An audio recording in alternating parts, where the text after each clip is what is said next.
يا أيها الذين آمنوا صلوا عليه وسلموا تسليما اللهم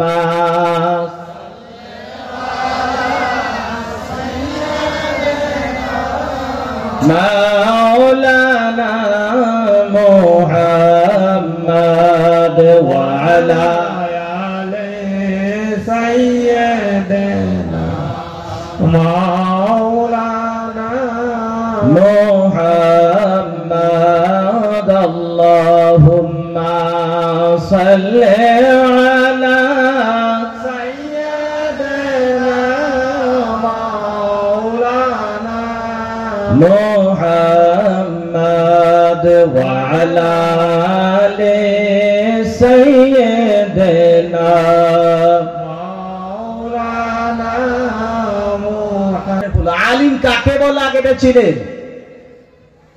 টুপি, পাঞ্জাবি, জুব্বা, তসবি, এর নামই কি আলিম? না। ইমামে আহমদ রাজা খান ফাজিলে বেরেলভী আলাইহি রহমা মালফুজাতের ভিতরে বলেছেন আলিম কিসকে কহতে हैं? আলিম ওইজন ব্যক্তিকে বলা হয় যেইজন ব্যক্তি সমস্ত আকাইদের বিষয় জ্ঞান রাখেন এবং যেইজন ব্যক্তি কোরআন ও হাদিসের মোতাবেক আমল করেন ওইজন ব্যক্তিকে আলিম বলা হয়। বলেন সুবহানাল্লাহ। আমার ভিতরে পাহাড় সমতুল্য শিক্ষা আছে, পাহাড় সমতুল্য আমার ভিতরে জ্ঞান আছে, কিন্তু কোরআন ও হাদিসের মোতাবেক আমার আমল নাই। আমার ড্রেস যদিও আলিম আছে কিন্তু আমার ভিতরে আমল নাই, একে আলিম বলা হয় না। জাহিরাতান তো ইনি আলিম দেখা যায়, কিন্তু হকিকতে ইনাকে আলিম বলা হয় না। তো আলিম ওই ব্যক্তিকে বলা হয় যার ভিতরে শিক্ষা থাকার পরেও আকাইদের জ্ঞান থাকে এবং শরীয়তের উপরে যেইজন ব্যক্তি নিজের জীবনটা চলে যায় ওইজন ব্যক্তিকে আলিম বলা হয়। তৃতীয় কথা বলেছে যেইজন ব্যক্তি নিজের দরকারি মসলাগুলো অন্য ব্যক্তির কাছে না যায় নিজে নিজেই কিতাব থেকে বিছরে হাল করতে পারে ওইজন ব্যক্তিকে আলিম বলা হয়। জোরে বলেন সুবহানাল্লাহ। আমরা যদি ফতোয়া দিতে নিজেরাই পারি, কিতাব খুলে মসলা আপনাদেরকে জানাইতে পারি, তাহলে ভাড়া আলিম কেন লাগবে? কথাটা বুঝছেন না? জোরে বলেন, কথাটা বুঝছেন না? নাই আমরা যদি হাতিপুতা মাদ্রাসার স্টাফ সব মসলা ডিক্লিয়ার ফয়সালা দিতে পারি তাহলে অন্য জায়গার আলিমের প্রয়োজন ওই সময় হয় যখন দেশের আলিমে যেই মসলা ডিক্লিয়ার দিতে পারলো না, ফয়সালা দিতে পারলো না, আলিম ফেল হয়ে গেল, ওই সময় বিদেশ থেকে আলিম আইলে ফয়সালাটা নিতে হয়। কিন্তু দেশের আলিম দেশে ভিক্ষা পায় না, এদেরকে সম্মান করা বাদ দিয়া আসমান থেকে নিয়ে তাকে সম্মান করেন। প্যারে ভাইয়ের আমার মসলা জানাইতে চাই, আমার কথা নয়, আমার বাবার কথা নয়, আপনার বাবার কথা নয়। ফুকাহায়ে কেরাম বলেছেন তোমার গ্রামে একটা মসজিদ আছে, যে মসজিদে ইমাম আছে ঠিক, কিন্তু খালি জুমার নামাজ পড়ায়, 5 ওয়াক্ত নামাজের ইমাম রাখা হয় নাই, ওই মসজিদের কোনো মুয়াজ্জিনও ফিক্স নাই। আবার ঢালিগাঁও মসজিদের ইমামও ফিক্স আছে, মুয়াজ্জিনও ফিক্স আছে, খাদিমও ফিক্স আছে। তাহলে আপনার বাড়ি হলো হাতিপুতা গ্রামে, আপনি নামাজ কোন জায়গায় পড়বেন? জামে মসজিদে পড়লে সওয়াব বেশি হবে না আপনার গ্রামে যেই মসজিদের মুয়াজ্জিনও নাই, যেই মসজিদে আযানও সময় মতো হয় না, যেই মসজিদে জামাআতও সময় মতো হয় না, কোন মসজিদে গেলে সওয়াব বেশি পাবেন? এই মসলাটা আপনাদেরকে বুঝাইতে চাই। প্রশ্নটা বুঝছেন?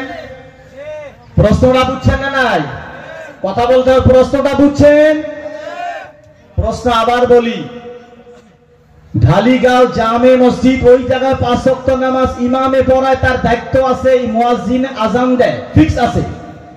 আপনাদের গ্রামে একটা মসজিদ আছে, ইমাম রাখছেন খালি জুমার দিনের জন্য, কোনো মুয়াজ্জিন আযানও দেয় না, জামাআতে নামাজ 5 ওয়াক্ত হয় না। আপনার বাড়ি হলো হাতিপুতা, আপনি জামে মসজিদে নামাজ পড়লে সওয়াব বেশি হবে না আপনার গ্রামের মসজিদে যেই মসজিদে আযান হয় না সেই মসজিদে নামাজ পড়লে সওয়াব বেশি হবে? ফুকাহায়ে কেরাম বলেছে জামে মসজিদে সওয়াব বেশি হবে না, তোমার গ্রামের মসজিদে তুমি নিজে যায় আজান দাও, আজান দিয়ে একা একা নামাজ পড়ো, যদিও জামাতে নামাজ পড়তে পারো নাই, তবু তোমার গ্রামের মসজিদে যখন তুমি আজান দিলা, তোমার ওসিলায় গ্রামের মানুষে আল্লাহু আকবার ডাকটা শুনলো, একটা তবলিগ হইলো, নামাজের সময় মানুষের মনে পড়ে গেল। আর জামাতে নামাজ না পড়ার জন্য নিজে একা একা আজান দিলা, একা একা নামাজ পড়লা, জামিয়া মসজিদে জামাতে নামাজ পড়লে যা সওয়াব পাইতে, আপনার গ্রামে একাই আজান দিয়া একাই নামাজ পড়লে তার থেকে বেশি সওয়াব পাওয়া যায়। জোরে বলেন সুবহানাল্লাহ, জোরে বলেন সুবহানাল্লাহ। এই দেশের আলিমে আপনার বিপদ দূর করলো।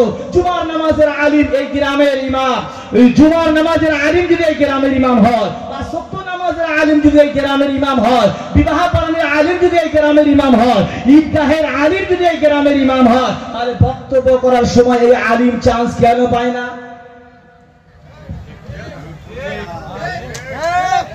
আমাদের ভিতরে কমিটি আছে, দেখায় দিতে হবে আপনারা। আমাদের ভিতরে কমিটা আপনারা দেখাই দিতে হবে, আর আপনাদের কমিটি আছে আমরা জানাই দেব। কথাটা বুঝেন না গো? এটা উচিত কথা হয়েছে না? বিসমিল্লাহি তাওয়াক্কালতু আলাল্লাহ। আমার নবী যখন আবু বকরকে নিয়ে রওনা হইলেন সফরে, আবু বকর সিদ্দিক ভয় করে, নবীকে বলে, ইয়া রাসূলুল্লাহ, আপনি আর আমি মাত্র দুইজন, আপনাকে তো মক্কার মানুষে ভালো পায় না, আপনাকে আঘাত করবে মানুষ তো মাত্র দুইজন। আমার নবী কি বলছিলেন জানেন? এ আবু বকর, চিন্তা করিও না, ইন্নাল্লাহা মাআনা, আমাদের সঙ্গে আল্লাহ আছে, মানুষের দরকার নাই। জোরে বলেন সুবহানাল্লাহ। আমাদের সঙ্গে আবু বকর তুমি আছো, আমি নবী আছি, আমাদের সঙ্গে যদি আল্লাহ আছে, এই দুনিয়ার কোন মানুষের আর ভয় আমাদের ভিতরে আসে না। বলেন সুবহানাল্লাহ। সব যদি আমরা বলতে পারি, তাহলে আবার সময় মতো আমাদের খবর থাকে না। এটা আফসোস না গো? জোরে বলে, এটা আফসোস না? জামে মসজিদে নামাজ পড়লে যদি সওয়াব কম হয়, আর গ্রামের মসজিদে আজান হইল না, এই মসজিদে একলা আজান দিলে একলা নামাজ পড়লে যদি সওয়াব বেশি হয়, তাহলে গ্রামের আলিমের খবরটা আগে নেওয়া লাগবে না? কথাটা বুঝাইছে গো?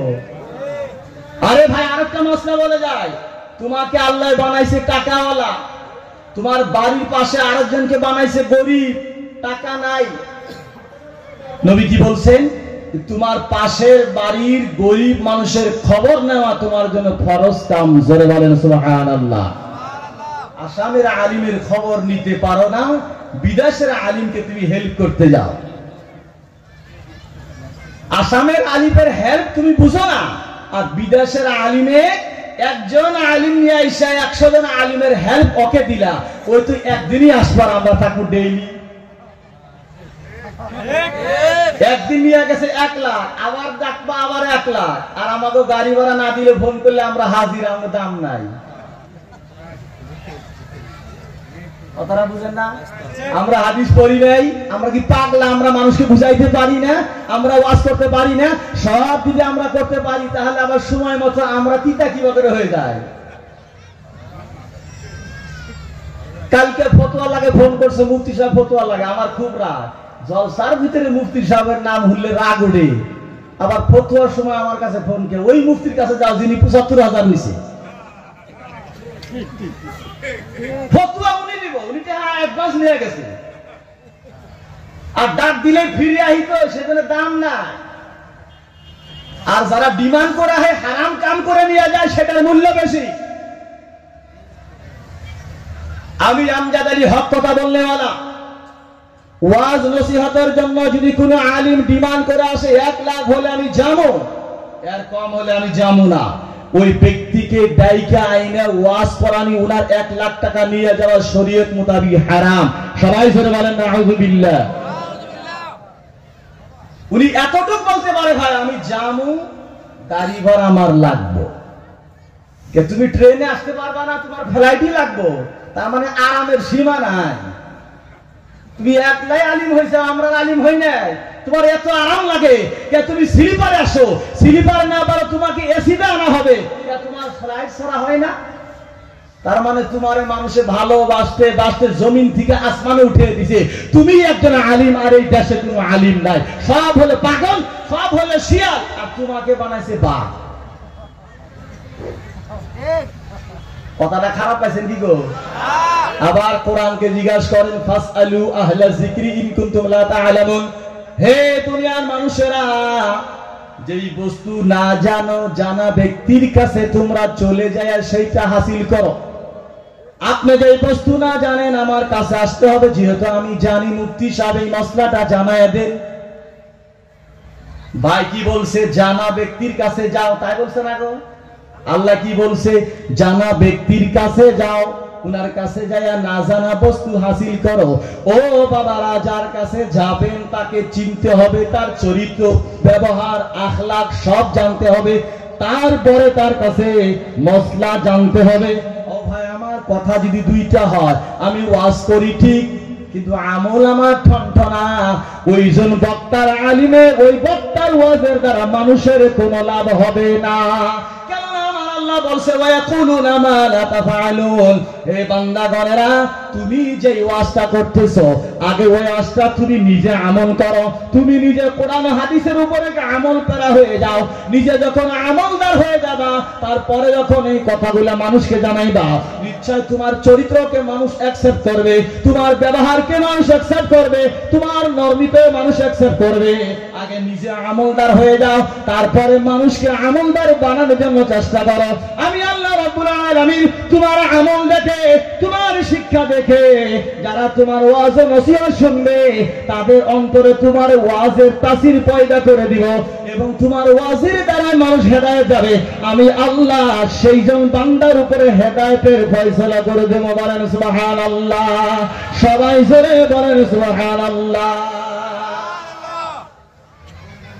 আমি কিন্তু প্রথমে একটা কথা বলছিলাম যে যা ওয়াজ হবে তাই আমল করবেন, কইছিলাম না গো?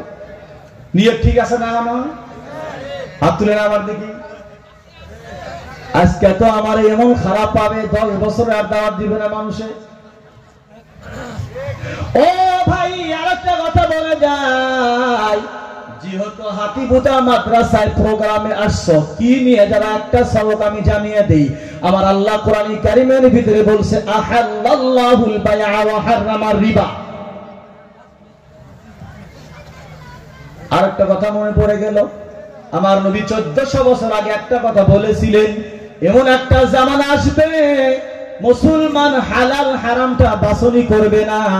হালাল হইলেও পকেটে জমা করবে, হারাম হইলেও পকেটে জমা করবে। আজকে সেই জামানা আইছে কিনা বলেন? আইছে না গো? এই কথাটা আমার নবী আজকে বলে নাই, 1400 বছর আগে আমার নবী বলেছে এমন একটা জামানা আসবে, ওই জামানার ভিতরে কি হবে কি হবে আমার নবী বলে গিয়েছে। ইয়ার দ্বারা প্রমাণ হয়ে গেল 1400 বছর পরে যা হবে, 1400 বছর আগে যদি ওই নবী এই কথাগুলো বলে গিয়েছে, আমার নবী আল্লাহর দাতা হিসাবে গায়েবের খবর জানে। জোরে বলেন সুবহানাল্লাহ, সবাই জোরে বলেন সুবহানাল্লাহ। আমার নবী বলছে এমন একটা জামানা আসবে আমার উম্মতেরা হালাল হারাম বাছনি করবে না।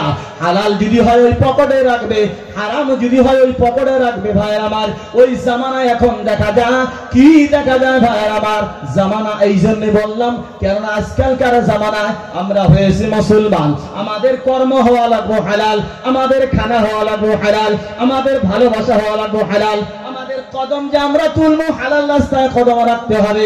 আমরা ইসলাম ধর্মের শিক্ষার জন্য যাব, ওই জায়গায় আমাদের নিয়তটা পরিষ্কার হতে হবে। প্যারে ভাইরা আমার, আমরা যারাই মাদ্রাসা প্রোগ্রামে আসি, এর ভিতরে কিছুগুলো মানুষ ভুল বশত সুদের টাকার বিজনেস করে। করে কিনা? করে কিনা বলেন? ও ভাইরা আমার, তোমাদের পাও ধরে বলি, এই সুদের বিজনেসটা বাদ দেওয়া যাব কিনা? আওয়াজটা কিন্তু লাহে হইল গো। আমার নবী সাহাবায়ে কেরামকে এত সুন্দর করে বুঝাইছেন, হে আমার সাহাবায়ে কেরামগণেরা, ছেলে হয়ে মার সঙ্গে জিনা করিও না। সবাই জোরে বলেন নাউযুবিল্লাহ। ছেলে মার সঙ্গে জিনা করিও না। নবী বললেন, সাহাবা নতুন কথা শুনছেন। আমার নবীকে সাহাবাগণ বলে, ইয়া রাসূলুল্লাহ, ছেলে কোনদিন মায়ের সঙ্গে জিনা করতে পারে? জীবনে তো শুনি নাই, নতুন কথা আমাদেরকে বুঝাইয়া দে। আমার নবী বলেছেন, যেইজন বান্দা সুদের 1 টাকা যাই না বুইজা খাইলে, সুদের 1 টাকা মানে ভাষায় তো বাংলায় টাকা বলে, আরবিতে বলে 1 দিরহাম। যেইজন বান্দা সুদের 1 দিরহাম টাকা যাই না বুইজা খাইলে, যাই না বুইজা মানে কি আপনি জানতেছেন এটা সুদের টাকা, 1 টাকা আপনি যাই না বুইজা খাইলেন। আমার নবী সহিহ সিত্তার হাদিসে বলেছেন, সুদের 1 টাকা যদি কোনো যাই না বুইজা কোনো মুসলমান খায়, নিজের মায়ের সঙ্গে 36 বার জিনা করলে যতটুকু গুনাহ হয়, সুদের 1 টাকা যাই না বুইজা খাইলে তার ঠিক বেশি গুনাহ হয়। জোরে বলেন নাউযুবিল্লাহ, সবাই জোরে বলেন নাউযুবিল্লাহ। মশলা বুঝাইছে, মশলা বুঝাইছে, কথা কিন্তু লাহে লাহে হইলো। কারণ কি জানেন? ওই বেমারটা আমরা জানি গো, কথা এখন লাহে হওয়া মানে কি বেমারটা ধরা পড়ছে। মানে হায় আল্লাহ, হুজুর কোন কথা কয়? ভাইরা আমার, তুমি ছেলে জন্ম দিয়েছো, তাকে খানা হালাল খিলাইতে হবে। ওই হালাল খানা যদি ছেলেকে খিলাইতে পারো, তার শরীরে যে মাংসটা হবে হালাল হবে। ওই হালাল মাংস শরীরে থাকা বান্দাকে যখন নামাজের কথা বলবেন, ইচ্ছায় ছেলে নামাজে যাবে। রোজার কথা কবেন, ইচ্ছায় ছেলে রোজা রাখবে। হজের কথা বলবেন, ইচ্ছায় ছেলেকে হজে পাঠালে হজ করতে যাবে। আমার নবী বলছে, ছেলে মেয়ে জন্ম দেওয়ার পরে তার খানাটা হালাল খিলায়ও, হারাম খানা খিলায় না। কাপড় পিন্দাবা, হালাল কাপড় পিন্দায়ও। স্কুলে মাদ্রাসায় পাঠাবা, হালাল টাকা দিয়া মাদ্রাসায় পড়ায়ও। প্যারি ভাই আমার, আমাদের খানা যদি হালাল হারাম হয়, আমাদের ওই হারাম খানা পেটে যাওয়ার পরে কোনো ইবাদতে আমাদের মন লাগবে না। আমার নবী বলেছেন, কিছুগুলো মানুষ মসজিদে যাবে, খালি ছটফট ছটফট করবে, তাড়াতাড়ি বাইর হয়ে যাওয়া লাগে, নামাজে ভালো লাগে না। তার কারণ হলো তার পেটে হারাম খানা যাওয়ার পরে ওই হারাম খানায় বারে বারে ওকে মানে ঢেলে ওরে ঠেলে ঠেলে তাড়াতাড়ি করে ঠেলে, চলো মসজিদ থেকে রওনা হয়ে যাও, মসজিদ থেকে বাইর হয়ে যাও। এই ভালো কামে তোমার মন লাগবে না। বলেন নাউযুবিল্লাহ। হাতিবুদা মাদ্রাসায় এসে একটা মসলা শিখলেন, বলে কি নিজের মায়ের সঙ্গে একবার জিনা না, 36 বার গুনাহ করলে এটা ছোট গুনাহ, আর সুদের 1 টাকা খাইলে তার থেকে বড় গুনাহ হয়। বলেন নাউযুবিল্লাহ। তাহলে যারা যারা সুদ খাইছেন, ওই সুদের বিজনেস বাদ দেওয়া যাবে কিনা? বলেন যাবো গো? হাত তুলে বলেন দেখি। কিন্তু আমি একটু চালাক মানুষকে বুঝাই, যারা খান তারা হাত না তুললেই হইলো। তারা মশলাটা বুঝাইছি না, যারা খান তারা না তুললে হলো, যারা খায় না তারা তুললে হলো। ও ভাই আমার, হারাম টাকা দান করবা তাও চলবে না। তোমার কাছে হারাম টাকা আছে, দান করলা সওয়াব পাবা না। এটা ফুকায়ে কেরাম বলছে, হারাম টাকা দান করবা, এই নিয়তে দান করবা যে আল্লাহ আমাকে সওয়াব দিব, এই নিয়ত করিও না, তাহলে কিন্তু ক্ষতি আছে তোমার। আমি অতটুকু ফতোয়ার ঝাড়ি না। ও ভাইরা আমার, হালাল টাকা তুমি কর্ম কামাই করো, ওই টাকা নিজে খাও, ছেলে মেয়েকে খিলাও, মসজিদে দান করো, মাদ্রাসায় দান করো, গরিব মিসকিনকে তুমি খানা খিলাও।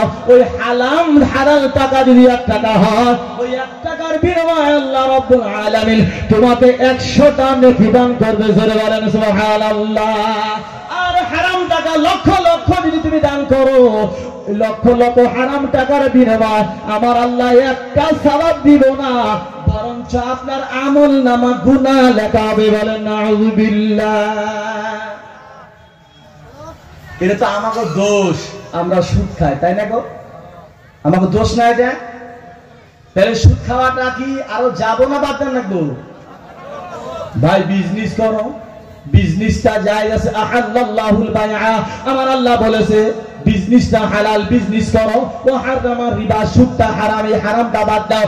আমরা মুসলমান হলো পবিত্র, আমার নবী হলো পবিত্র, আল্লাহ হলো পবিত্র। যে কোরআন আমাদেরকে দান করে দিয়েছে, সেই কোরআনটা হলো পবিত্র। যে ধর্ম আল্লাহ আমাদেরকে দান করেছে, যে ধর্ম আমরা গ্রহণ করেছি, আমার আল্লাহ কোরআনে কারীমের ভিতরে বলেছেন, যত ধর্ম দুনিয়াতে প্রচার হবে, কোন ধর্ম আমার আল্লাহ পছন্দ করে না। শুধুমাত্র ইসলাম ধর্মটাই পছন্দ করে, বলেন সুবহানাল্লাহ। আমরা মুসলমান, কোরআন দিয়েছে, তাহলে আমাদের কর্ম আমল কোরআনের মোতাবিক হওয়া লাগবে না গো? হওয়া লাগবে কিনা? আর একটা কথা মনে পড়ে গেল বাবা, এই যে বুড়া মানুষটা আতাউর রহমানের মাসলা মনে পড়ে গেল। কিছুগুলা মানুষের ভুলটা আমি মুফতি সাহেব সংশোধন করে দেই। আমি একজন যুবক মানুষ, কোনো কর্ম করি না, হাতিভুতা মাদ্রাসায় আসলাম। বললো হুজুর আপনি যদি মাদ্রাসার কালেকশন করেন তাহলে আপনাকে আমরা সার্টিফিকেট লিখে দিব, কালেকশন করতে পারেন।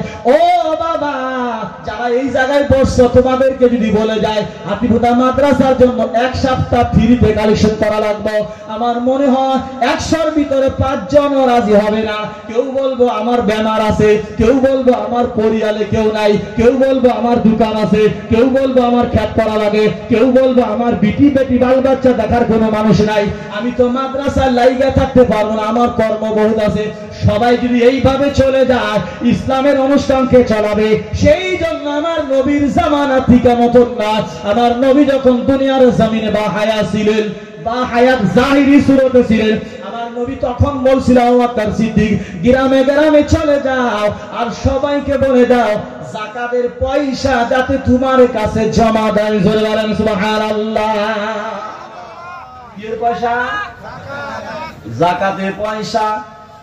তাহলে যদি জমা দেওয়ার কথা বলছে, আগের জামানায় যাকাতের কথা গ্রামে গ্রামে এলান করত, তারা মাদ্রাসা বা এক জায়গায় বাইতুল মাল এক জায়গায় জমা করত তারা। আজকালকার জামানা যদি এই গ্রামে আমরা কয়জন আলিমে যায়া সফর কইরা বইলে আসি যাকাত ফিতরা হাতিভুতা মাদ্রাসা জমা করবার জন্য যাবেন, আমার মনে হয় 100 জনের ভিতরে 5 জন মানুষ জমা করার জন্য আসবে না। আসবো কি? ও ভাই, নামাজ পড়তে যায় না ওই ব্যক্তি মসজিদে যাওয়া টান পায়, আবার টাকা দিবেন লিগে আই বলে বিশ্বাস হয় গো? বিশ্বাস হয়? তাহলে নিশ্চয় ওই টাকা নেওয়ার জন্য একদিন নয়, একদিন গেলেন যাকাতের টাকার জন্য বাড়িতে নাই, আরেকদিন গেলেন বলে বাজারে গেছে, আরেকদিন গেলেন বলে খুচরা নাই। এইভাবে ভাই তুমি 1 দিন 2 দিন 3 দিন যদি ফিরি যাও, তারপরে বলবা আমাকে হাজিরা দেয় ডেইলি আমি কালেকশন ফ্রি করবো, কব না কব? কব কিনা? ফুকায়ে কেরাম বলেছেন তাহলে যেই ব্যক্তি যাকাত বা ফিতরা উসুল করবে তার জন্য শরীয়ত মোতাবেক নির্ধারিত মেহনতের ফল দেওয়া লাগবে। আমি সারাদিন কালেকশন করলাম, 1000 টাকা কালেকশন করলাম, কমসে কম শরীয়ত মোতাবেক ওইজন ব্যক্তিকে 400 টাকা বা 500 টাকা পর্যন্ত তার একটা হাজিরা দেওয়াটা শরীয়ত মোতাবেক জায়েজ দিয়েছে, যাতে উনি মেহনত করে। আবার যাকাতের টাকা থেকে ওরা হাজিরা দেওয়া হয় যাতে ওনার খরচটা চলে যায়, ওনার ছেলেমেয়ের খরচটা চলে যায়, ওনার পরিবারের খরচটাও চলে যায়, আর ওনার ওসিলায় মাদ্রাসা ইসলামের রাস্তাটাও যাতে খোলা যায়। জোরে বলেন সুবহানাল্লাহ। এই জন্য যারা কালেকশন করে তাদেরকে মাদ্রাসার তরফ থেকে পরিবারের খরচ বা নিজের খরচের জন্য কিবা একটা চান্দার তরফ থেকে কিবা একটা হাজিরা দেওয়া হয়। হাজিরা যদি না দেওয়া হয়, 1 দিন 2 দিন ফ্রি করবা, সারা বছর তোমরা কেউ করবা না। সেই জন্য তাকে দরমহা দেওয়া হয়, তোমাকে মাস দেওয়া হবে 10,000 টাকা। যত কালেকশন করবা 10,000 টাকা তুমি তোমার মেহনতের মজুরি নিবা, আর সমস্ত টাকা মাদ্রাসায় জমা করবা। ইসলাম এই নিয়মটা জায়েজ দিয়েছে। ওইটাই মাদ্রাসার কমিটি যারা কালেকশন করে তাদেরকে এই নিয়মে পরিচালিত করে। জোরে বলেন সুবহানাল্লাহ। মশলা বুঝছেন না? হন তাহলে যদি আতাউর রহমান টাকা খাইলো, শরীয়ত অনুমতি দিছে খাইতে পারে, আপনাদের আবার মাথায় গ্যাস্ট্রিক কেন হয়? কথাটা বুঝাইছে না? কিন্তু ভাই কালেকশন মানে বিজনেস, এটাও বলে দেই, কালেকশন মানে বর্তমান বিজনেস। টনটনা মানুষ কালেকশন করতে গিয়েছেন, বলি কি এর জন্য? বলে আমার জন্য। ও ভাই, তুমি তো একদিন হাজিরা করলে 600 টাকা পাও, জুগালি করলে 500 টাকা পাও, তাহলে কালেকশন কেন করো? কথাটা বুঝেন নাই? নিজের জন্য কালেকশন করলে দিবেন না। যদি মানুষটা টনটনা হয়, কামাই করতে পারে, তাহলে দিবেন না, দেওয়াটা হারাম, দেওয়াটা হারাম। আর যদি অনুষ্ঠানের জন্য আসে তাও যাই না বুঝা দিবেন। কোন মাদ্রাসা? তুমি কি কালেকশন জমা দাও না নিজে খাও? যাচাই করবেন, ফোন লাগাবেন, ভাই এমুক নামের মানুষটা ফটো মারা হোয়াটসঅ্যাপে পাঠায় দেন, এটা কি চিনেন? বলে হ্যাঁ আমাদের মাদ্রাসা কালেক্টর, তাহলে দিবেন। 2 নম্বর কথা হলো ভাই, যাকে দান করলেন সেই জন ব্যক্তি টনাটন মুসলমান হইতে হবে। জোরে বলেন সুবহানাল্লাহ। তার আকীদা যাতে ঠিক হয়, ওই গায়রে মাযহাব গোমরা ফিরকাদেরকে কানেকশন দেওয়া যাবে না। জোরে বলেন সুবহানাল্লাহ। আপনার টাকাটা হালাল জায়গায় খরচ করতে হবে। আপনার টাকা যদি লেফটিং এ ফালাই দেন তা আল্লাহ হিসাব নিবে। তোর হালাল টাকাটা লেফটিং এ কেন দিলি, বেফলে গেল। লেফটিং এ না দিয়ে একটা ফকিরকে যদি দান করতি, ওই একটা টাকার বিনিময়ে ফকিরের হেল্প হইতো, আর আমি আল্লাহ 1 টাকার বিনিময়ে তোকে 100 টাকার সওয়াব দান করতাম। জোরে বলেন সুবহানাল্লাহ। কিন্তু কিছুগুলা কালেক্টর চালাক, মনে রাখবেন, কিছুগুলা কালেক্টর এমন চালাক, বলে হাজিরা দিলে কালেকশন করবো না, লাগলে হারামি খান। কথাটা বুঝছেন? 400 টাকা হাজিরা দিবেন, আমার পোষায় না, 50-50 দেওয়া লাগবো। কি দেওয়া লাগবো? 50-50 মানে 1000 কালেকশন করলে 500 টাকা। ইসলামী শরীয়ত মোতাবেক 1000 কালেকশন করলে উনাকে 500 টাকা পর্যন্ত দেওয়াটা শরীয়তে ইজাজত দিয়েছে। বলেন সুবহানাল্লাহ। আজকালকার আসামে বহুতগুলা কালেক্টর আছে, নাম বলতে চাই না। কিভাবে কালেকশন করে জানেন? উনি কালেক্টর মাদ্রাসা, জিজ্ঞাসা করা হইলো আপনাকে কিভাবে দেয়, বলে কিভাবে দেয়, বলে না, খোলা কথা বলেন, বলে মাসে আমি 3000 টাকা মাদ্রাসায় জমা দেই, আর যা থাকে সব আমার। মাসে যদি 3000 টাকা জমা দেয় তাহলে দিন কত পাইলে মাদ্রাসা? 100। উনি যদি ডেইলি কালেকশন করে কমসে কম 1000 টাকা, মাদ্রাসায় পাইলো 100 টাকা, দিল উনি মাত্র 100 টাকা মাদ্রাসায় পাইলো, থাকলো হাজিরা কত? ও ভাই, 500 টাকা তোমার জন্য জায়েজ, আর 400 টাকা তুমি খাইলা, এটা তোমার জন্য হারাম হলো। জোরে বলেন নাউযুবিল্লাহ। কথা বুঝছেন না নাই? কথা বুঝছেন না নাই? ও ভাই, মিস্ত্রিরা সারাদিন বালু পাথর টানে, 500 টাকা এত পরিশ্রম করে, 500 টাকা তুমি এই গ্রামে ঘুরলা, চাউল কালেকশন করলা, আন্ডা পাইলা, মুরগি পাইলা, ওই টাকা থেকে তোমাকে 500 হাজিরা দিলাম, তোমার তাও বলে মন ভরে না, পোষায় না। বলে না না, দরমা হিসাবে আমার রাখেন, আমাকে 6000 টাকা, অর্থাৎ আমি কালেক্টর হাতিপুতা 6000 টাকা মাসে দেবো, যা থাকবো সব আমার। আপনি যদি 20000 টাকা কালেকশন করলেন, 6000 মাদ্রাসা পাইলো, আপনার থাকলো 14000 টাকা। শরীয়ত মোতাবেক এটা জায়েজ হয় না, কেননা 50% লাস্ট ডেট, 50 থেকে বেশি দিলে তোমার জন্য খাওয়াটা হালাল হবে না, তোমার জন্য খাওয়াটা হারাম হবে। কমসে কম 50% পয়সা মাদ্রাসায় জমা দিতে হবে। বলেন সুবহানাল্লাহ। আমার কথাগুলো বুঝাইছে গো? বুঝাইছে না? তাহলে কালেক্টর গেলেই দেন যাব না। কিছুগুলা কালেক্টর নিয়ে যায় সুদ লাগায়, কিছুগুলা ফকির আছে কালেকশন। ও ভাই, ফকিরকে ভিক্ষা দেওয়া যায়? কোন ফকিরকে দিবেন? যেইজন ফকিরের ছেলেও নাই, মেয়েও নাই, বুড়া মানুষ কামাই করতে পারে না, ওকে তোমরা দান করো, এটা সওয়াবের কাম। কিন্তু ভালো মানুষ সাইকেল নিয়ে দাঁড়ায়, হাতে মোবাইল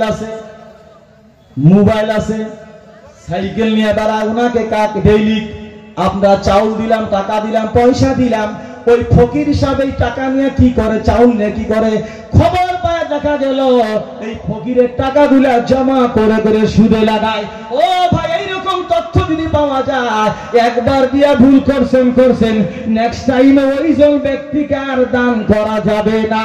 কেননা আপনার হালাল টাকা নিয়ে যায় হারামে লাগাইছে, আপনার জন্য ওই ব্যক্তিকে দান করাও চলবে না। বলেন নাউযুবিল্লাহ। মশলা দিলে বুঝাইছে না গো? খালি সুর দিয়ে নাইছে করালেই কাম হবো না, কিছু শিখা লাগবো।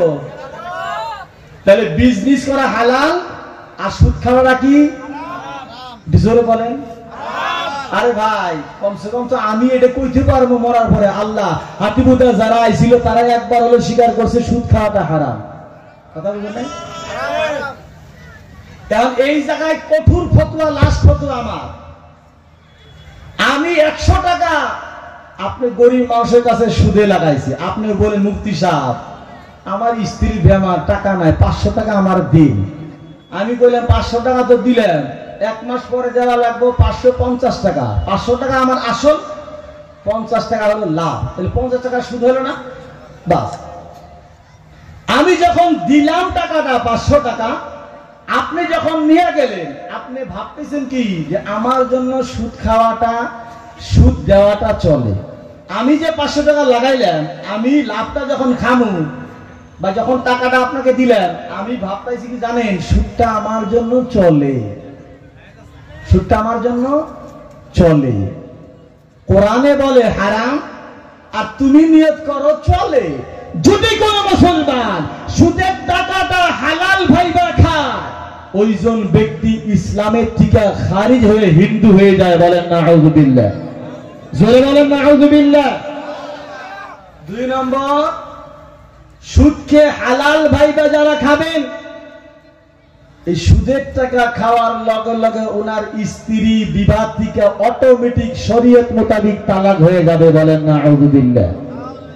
3 নম্বর কথা হলো, যত পীরের কাছেই মুরিদ হও না কেন, এই কোরআনের হারামকে হালাল মনে করে তার উপরে আমল করার কারণে তোমার পীরের বায়াতটাও ক্যান্সেল হয়ে গেল। বলেন নাউযুবিল্লাহ। তাহলে বাঁচার রাস্তা আছে আমাদের, বাঁচার রাস্তা আছে কি? যারা সুদ খান, নাউযুবিল্লাহ সুম্মা নাউযুবিল্লাহ, আজকের এই বৈঠকে নিয়ত করে যে সারা দুনিয়ার ভিতরে কত হালাল রাস্তা আল্লাহ বানাইছে। বিজনেস করেন চলবে, খেতি পাথার করেন চলবে, দোকান করেন চলবে, গাড়ি কিনা ড্রাইভারি করেন চলবে, মজদুরি করেন, মিস্ত্রি করে, টিচারগিরি করেন, সব চলবে। একটা বিজনেস বাদ দেন, যাব না যেটা হারাম? যাবো কিনা? যাব। হাতিবুতা মাদ্রাসার দ্বারা সমস্ত মুসলমানকে মেসেজ দিতে চাই যে সুদ খাওয়াটা হারাম, হারাম, হারাম। আজকে থেকে আমরা নিয়ত করলাম বাকি জীবন আর সুদ খাবো না। জোরে বলেন সুবহানাল্লাহ, সুবহানাল্লাহ। এই জায়গায় আমাদের মা বোনের একটা ভুল আছে, কিন্তু আমাকে ভুল কইলামই। মা বোনের কোনটা ভুল? একজন স্ত্রীর জন্য এতটুকু স্বামীকে বলা কর্তব্য, স্বামী গো ফজরের আজান হইছে, আপনার যদি গোসলের প্রয়োজন আছে গোসল করে আপনি মসজিদে চলে যান। বলেন সুবহানাল্লাহ। স্বামী স্ত্রীকে ভালো রাস্তা দিবে, আবার স্ত্রীও স্বামীকে কমসে কম একবার ভালো কামের কথা মনে করে দিবে। বলেন সুবহানাল্লাহ। স্বামী ডেইলি খালি মাংস নিয়ে আহে, মাংস নিয়ে আহে, মাংস নিয়ে আহে, স্ত্রী একবার স্বামীকে বলার দরকার, স্বামী গো আপনি ডেইলি কত টাকা কামাই করে, কি কর্ম করে, হাজিরা আপনার কত, খরচ আপনি কত করে? আপনি তো সব খরচ করলে হবে না, বাঁচাইতে হবে। কুলু ওয়াদাখিরু, আমার আল্লাহ বলে খাও আর জামা করো, খালি খাইও না। সব খায়া যদি ভুট্টা করে দাও, মাঝে বেমার হইলে ভিক্ষা করা লাগবো, ছেলের বিয়া হইলে ভিক্ষা করা লাগবো, ছেলেকে ভালো লেখাপড়া দিতে গেলে ভিক্ষা খুঁজা লাগবো। কুলু খাও ওয়াদাখিরু, আবার কিছু কিছু জমাও রাখিও যাতে বিপদ আপদে কামে লাগে। যারা বলেন সুবহানাল্লাহ। তাহলে আমি বলতে চাই, আমার মা বোনগণকে বলতে চাই, স্বামী যদি বেশি টাকা খরচ করে তাকে বলবেন ডেলি মাংস আনার দরকার নাই, কোনোদিন মাছ খাইলেও চলবে, কোনোদিন ভাজি খাইলেও চলবে, কোনোদিন ডাল খাইলেও চলবে, কিন্তু এই খরচ করার আগে দয়া করে আমার একবার বলেন এত টাকা খরচ করেন কই পায়, কি সোর্স আপনার আছে? স্বামী যদি বলে আমি তো টাকা লাগিয়ে খাই, তাহলে স্ত্রীর জন্য একবার কর্তব্য, স্বামী গো এই সুদের টাকা যদি আপনি খরচ করে মাংস আমারে খিলেন, আপনার আমলও গেল, আমার আমলও গেল। স্বামী গো আপনাকে বারে বারে বলি আপনি হারাম খাদ্য বাড়িতে আনবেন না। এইটি কথা মা বোনদের জন্য কর্তব্য, যাতে মা বোনগণেরা নিজের স্বামীকে পবিত্র করার জন্য এতটুকু কথা খরচ করে। যদি একজন মা, একজন বোন নিজের স্বামীকে এতটুকু ভালো কথা বলে, আমার নবী সাল্লাল্লাহু আলাইহি সাল্লাম বলেছেন ওইজন স্ত্রীকে ভালো কথা বলার কারণে আল্লাহ তাআলা ওর আমল নামায় শত শত নেকি দান করবে। বলেন সুবহানাল্লাহ। আমাদের মা বোনগণেরা স্বামীরে কোনদিন কইছে গো? কইছে কেউ? তার না করার কারণ হইল ওই মা বোনের ভিতরে ধর্মের শিক্ষা নাই, কোরআনের শিক্ষা নাই, হাদিসের শিক্ষা নাই, ইসলামের জ্ঞান নাই। সেই জন্য আমার নবী বলেছে ইসলামের শিক্ষাটা গ্রহণ করা নারী এবং পুরুষ মুসলমানের জন্য ফরজ। কাম বলেন সুবহানাল্লাহ। যেমন ভাবে তোমাদের জন্য ইসলামের শিক্ষা ফরজ, আমার আল্লাহ তেমন ভাবে মহিলাদের জন্য ইসলামের শিক্ষা গ্রহণ করা ফরজ করেছে। বলেন সুবহানাল্লাহ। তাহলে কিছু বুঝছেন না আজকে? বুঝছেন না গো? তাহলে ৭৫,০০০ টাকার ওয়াজ হয়েছে না আজকে, না কম হয়েছে? জোরে বলেন। তাহলে আমার টাকা কত না বসে ১,২০,০০০ রাখবো। ১,০০,০০০। আবার মনে রাখবেন, একজন বক্তাকে ফোন করে হুজুর ওয়াজ করা লাগে, টাকা কত নিবেন? বলে ৫০। তোমার নামের বক্তা না করলে আমাদের ওয়াজ পারি হবে, আরো মেলা বক্তা আছে, বলেন সুবহানাল্লাহ। এরকম কথা কোন মানুষ নাই আমাকে? আমারে ফোন করে হুজুর আপনার ডিমান্ড কত? পরে আমি কইলাম ডিমান্ড আমার নাই, দিবেন কত এটা কই লাগে? তাহলে এটা ডিমান্ড হলো গো? আমার ডিমান্ড নাই তো দিবেন কত এটা কই? বললাম যে যা বছর সভা করেছিলেন না, বলে বক্তারে কত দিয়েছিলেন? বলে ১০। তাহলে আমার বিষয়ে কিছু চিন্তা চর্চা করি না, আমি আর চাই না। এটা ডিমান্ড না। বিয়ার সময় যদি কেউ ডিমান্ড করে, ওই বিয়াটা শুদ্ধ হবে? জোরে বলেন হবে? আমি গরিব মানুষ, বেটি সাবালক বিয়া দিব, চ্যাংরা ডক্টর আয়া কয় আপনার বেটি তো খুব সুন্দর, লেখাপড়া ভালোই করাইছে, আমার ছেলে বানাইছি ডক্টর, আপনার বেটিকে বিয়া করানো ঠিক, কিন্তু ২ ভরির সোনামালা দেওয়া লাগবে। মেয়েওয়ালায় কয় আমার তো সমর্থন নাই। ডক্টরে কয় তোমারে বিয়ে, ডক্টরের বাবা কয় যে আপনার বেটি আর বিয়া করাবো না। তাহলে এরকম বিপদ না করে? ডিমান্ড মানে বিপদ না? সেই জন্য বলেছে ডিমান্ড করাটা হারাম। বেটির বিয়ার সময় ডিমান্ড যদি হারাম হয়, বক্তা ওয়াজের ক্ষেত্রে বক্তা যখন ওয়াজ করবে আল্লাহর ওয়াস্তে ওয়াজ করা লাগবে, নবীর ওয়াস্তে ওয়াজ করা লাগবে, ইসলামের ওয়াস্তে দিনটা নরম করে ওয়াজ করা লাগবে। তাহলে সে ওই ওয়াজের দ্বারা মানুষের ২-১টা সবক নিবে, আর ওই সবকের দ্বারা মানুষের কিছু আমল করতে পারবে। ওই আমলের দ্বারা রাসূলকে পাবে, ওই রাসূলকে যখন পাবে রাসূলের ওসিলায় আল্লাহকে পাবে। জোরে বলেন সুবহানাল্লাহ। বক্তা চিনি না, দেখি নাই, শুনি নাই, ভালো না মন্দ, দাড়ি আছে কিনা, মুছ আছে কিনা, আউযুবিল্লাহ বিসমিল্লাহ শুদ্ধ আছে কিনা, কোরআন শুদ্ধ আছে কিনা, হাদিস শুদ্ধ আছে কিনা, আগেই কয় ১ লাখ। আর মানুষ ওই জায়গায় চুপছে। ভাই তোমার টাকা আছে বিলাই তুমি হারাম কামে খরচ করবা, হিসাব দেওয়া লাগবে। টাকা আছে বিলাই তুমি যদি মধ্যে খরচ করবা, হিসাব দেওয়া লাগবে। টাকা কোথায় খরচ করছো, পরিপূর্ণ টাকার হক আদায় করছো কিনা, সেটাও আল্লাহর দরবারে হিসাব দিতে হবে। আমি এতগুলো কথা বলার একটাই আফসোস, যে এই দেশের সমস্ত ফতুয়ার ভেজাল যদি আমরা মারতে পারি, তাহলে ডিমান্ড করেওয়ালা বক্তা আর প্রয়োজন না। আসামে বহুত বক্তা আছে, বক্তার টাইম দেওয়ার সময় পাবেন না। হঠাৎ করে একদিন আমাদের টাকাগুলো নিয়ে গেল।